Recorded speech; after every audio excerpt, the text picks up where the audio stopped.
महादेव दोस्तों, स्वागत है आप सभी का एक बार फिर से।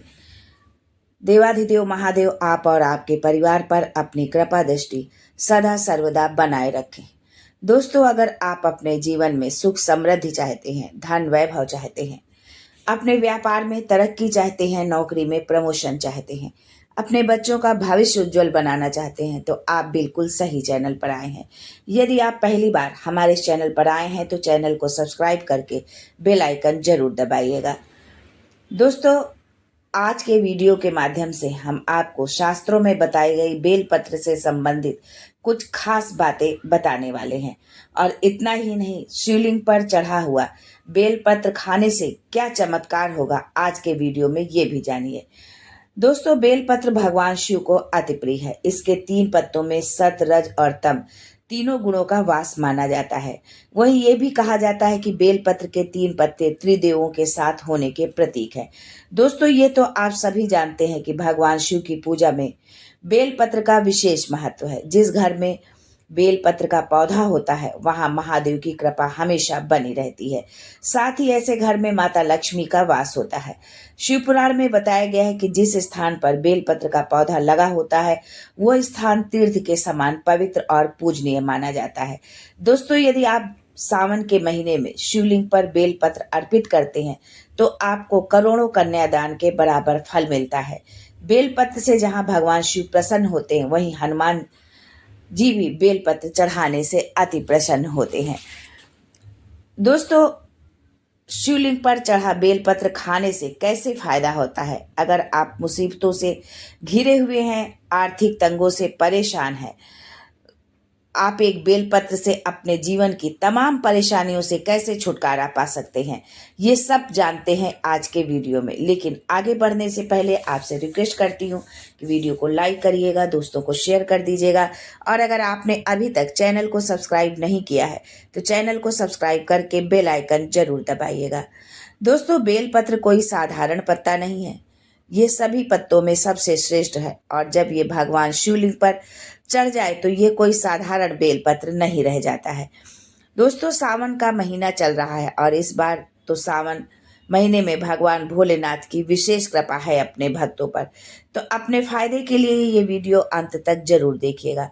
दोस्तों, हमारे धर्म शास्त्रों में कहा गया है कि बेलपत्र 6 महीने तक बासी नहीं होता है। इसका एक बार प्रयोग करने के बाद आप पुनः धोकर इसे चढ़ा सकते हैं।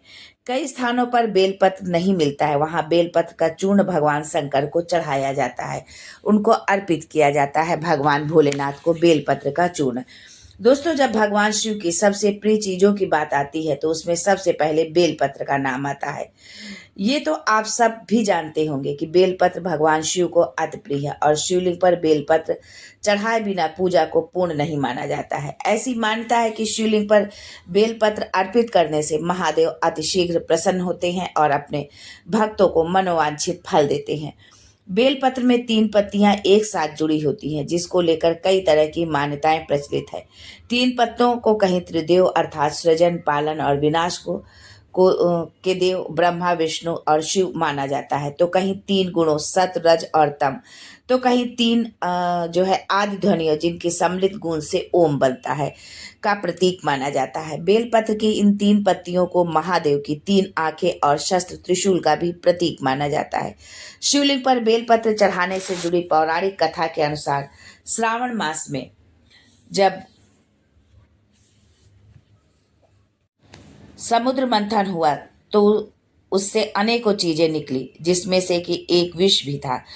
विष के ताप से संपूर्ण सृष्टि को बचाने के लिए भगवान शिव ने विष को अपने कंठ में धारण कर लिया। विष के प्रभाव से उनका कंठ नीला पड़ गया और पूरा शरीर जलने लगा, जिसकी वजह से आसपास का वातावरण भी जलने लगा। बेलपत्र शीतलता प्रदान करता है और विष के प्रभाव को भी कम करता है, इसलिए सभी देवी देवताओं ने शंकर जी को बेलपत्र खिलाना शुरू कर दिया। बेलपत्र के साथ साथ उनको शीतल रखने के लिए जल भी अर्पित किया। बेल और जल के प्रभाव से भोलेनाथ के शरीर में उत्पन्न हुई गर्मी शांत होने लगी और तभी से भगवान शंकर पर बेलपत्र चढ़ाने की परंपरा है।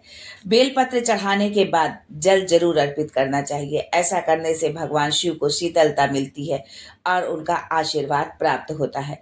दोस्तों, हमेशा ध्यान रखना है कि 3 पत्ते वाले बेलपत्र ही चढ़ाना चाहिए। जिस तरह बेलपत्र की पत्तियां जो है चिकनी है जो है उसी तरफ से बेलपत्र चढ़ाना चाहिए। इस बात का आपको विशेष ध्यान रखना है।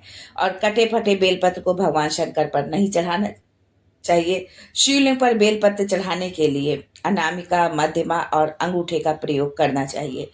दोस्तों, चतुर्थी, अष्टमी, नवमी, द्वादशी, चतुर्दशी, अमावस्या, पूर्णिमा, संक्रांति और सोमवार तथा दोपहर के बाद बेलपत्र नहीं तोड़ना चाहिए। इन दिनों तथा शाम के समय बेलपत्र तोड़ने से भगवान शिव क्रोधित हो जाते हैं। भगवान शिव को कटे फटे बेलपत्र कभी न चढ़ाए। इसके पीछे भी एक पौराणिक कथा है। जब भगवान शंकर ने गणेश जी का शीश खंडन किया, तभी से भगवान शंकर ने संकल्प लिया कि कभी भी मुझे खंडित चीज नहीं चढ़ाई जाएगी। तब से भगवान शंकर को कोई भी सामग्री खंडित नहीं चढ़ाई जाती है, फिर चाहे वो बेलपत्र हो या अक्षत। यदि आप शिवलिंग पर बेलपत्र चढ़ाते हैं तो आपकी सभी प्रकार की समस्याएं दूर होती हैं। भगवान शंकर के भक्तों को कभी भी आर्थिक समस्या नहीं आती। बेलपत्र को तिजोरी में रखने से कभी भी पैसे की समस्या नहीं आती। धन समृद्धि के लिए उत्तर दक्षिण दिशा में बेल का पौधा लगाना चाहिए। दोस्तों, इस वीडियो को एंड तक अवश्य देखना, क्योंकि वीडियो में बेलपत्र से संबंधित बहुत सारी जानकारी आपको देने वाली हूँ। अधूरा ज्ञान हमेशा खतरनाक साबित होता है। यदि आप सच्चे शिव भक्त हैं तो कमेंट बॉक्स में ओम नमः शिवाय जरूर लिखें। भगवान भोलेनाथ आपकी संपूर्ण मनोकामना पूरी करें। दोस्तों, जब आप बेलपत्र को शिवलिंग पर चढ़ाते हैं तो वो एक साधारण बेलपत्र नहीं रह जाता है। वो भगवान शंकर जी का प्रसाद बन जाता है, जो कि असाध्य बीमारी को दूर करने में, जीवन में चल रही किसी भी तरह की समस्या को हरने में समर्थ होता है। तो आइए अब जानते हैं शिवलिंग पर चढ़ा हुआ बेलपत्र खाने से क्या होता है। शिवलिंग पर चढ़े हुए बेलपत्र को खाने से सभी प्रकार के रोग दूर हो जाते हैं। वात, कफ और पित्त दोष से छुटकारा पा लेते हैं।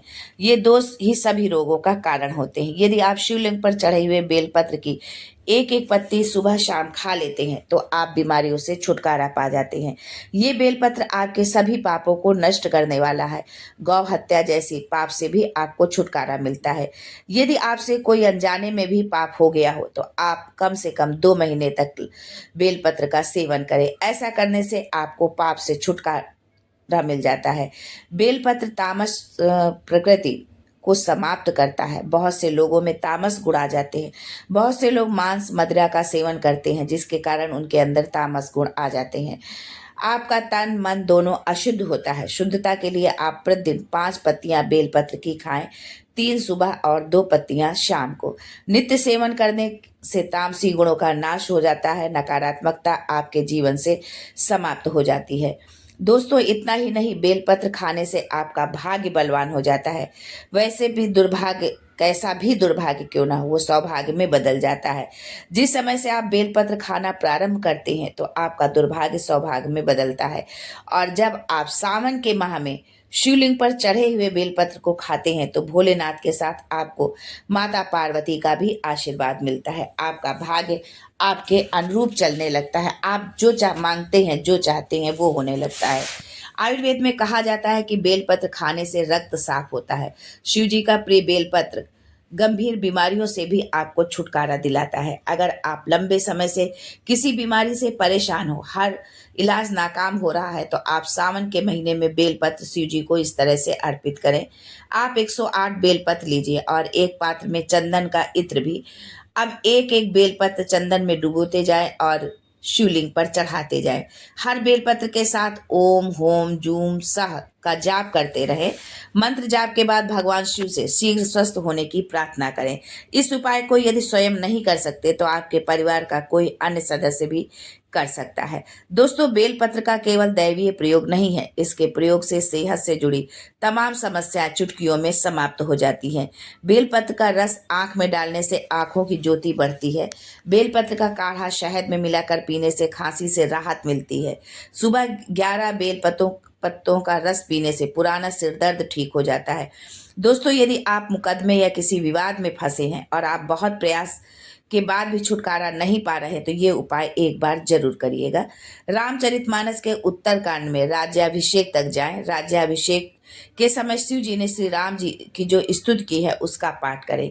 उसके पश्चात पूरी श्रद्धा और विश्वास से राम स्तुति का पाठ करें। आपकी संपूर्ण बाधाएं भगवान शिव दूर करेंगे।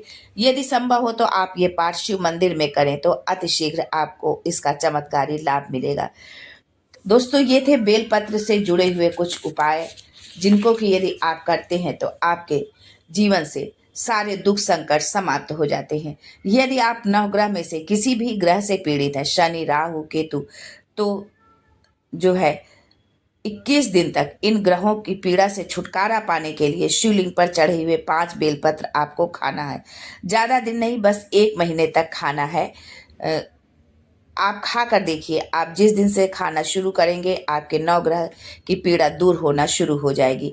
दोस्तों, आप अपनी सामर्थ्य के अनुसार बेलपत्र खाइए। ये नहीं कि हमने 5 बोल दिया तो आप 5 ही खाएं। आप एक ही खाएं, लेकिन नियम से यदि आप खाते हैं तो आपका शरीर पवित्र हो जाता है, आपकी वाणी सिद्ध हो जाती है, आप जो बोल देते हैं वही सत्य हो जाता है। तो आज के लिए बस इतना ही। भगवान भोलेनाथ आप और आपके परिवार पर अपनी कृपा दृष्टि सदा सर्वदा बनाए रखें। इसी कामना के साथ आज के लिए बस इतना ही। फिर मिलते हैं कुछ नया, कुछ अलग, कुछ अद्भुत लेकर। तब तक के लिए हर हर Mahadev and thanks for watching my video.